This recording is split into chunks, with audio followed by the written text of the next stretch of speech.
বান্দা যখন সেজদা করে তো আল্লাহ তাআলা তার পিঠে মাথায় এভাবে হাত বুলায় দেয়, আদর করে। আল্লাহ আদর করে, আল্লাহর কুদরতি পায়ে সেজদা দেয়, মালিক তখন আদর করে দেয়, পিঠে মাথায় হাত বুলায় দেয়। আল্লাহ ডেকে বলে, আনিস আমারে সেজদা করছো না, ইরফা রাসা, উঠো, মাথা উঠাও, ওঠো, বসো বসো। আর কিছু বলবা কিনা বলো? তো বান্দা বলে, আত্তাহিয়াতু লিল্লাহি ওয়াস সালাওয়াতু ওয়াত তাইয়্যিবাত।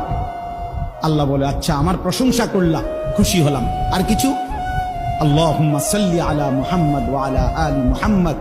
ও মাশাআল্লাহ, আমার বন্ধুর প্রশংসা করলা, দুরূদ পড়লা, আমি এত খুশি হলাম, এখন কিছু আর বলবা? তো বান্দা বলে, আল্লাহ সেজদা দিয়ে আপনার কাছে আসলাম, আপনার প্রশংসা করলাম, আপনার বন্ধুর দুরূদ পড়লাম, একটা উদ্দেশ্য আছে, মাকসাদ আছে। কি মাকসাদ, কি উদ্দেশ্য?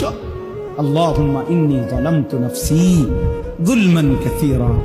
আয় মাওলা, আমি বড় নাফরমান মাওলা, আমার গুনাহ অনেক বেশি মাওলা, আর আমি জানি ওয়ালা ইয়াগফিরুয যুনুবা ইল্লা আনতা, আপনি ছাড়া আর মাফ করার কেউ নাই। এই জন্য আপনার এত কাছে আসলাম, আপনার স্পর্শ পেলাম, আপনার বড় আকরাব ঘনিষ্ঠ হলাম। উদ্দেশ্য হলো ফাগফিরলি মাগফিরাতাম মিন ইনদিক, আপনার পক্ষ থেকে আমারে ক্ষমা করে দেন, ওয়ারহামনি, আমার একটু দয়া করে দেন, ইন্নাকা আনতাল গফুরুর রহিম, আপনি মাফ করবেন না কা? আপনি তো ক্ষমাশীল, আপনি দয়া করবেন না কেন? আপনি তো রহিম, দয়াবান। আল্লাহ বলে, কস কি রে বান্দা, এত আদর করে বললে মাফ না করি কেন? হ্যাঁ, কি কইছেন এখন? আল্লাহু আকবার।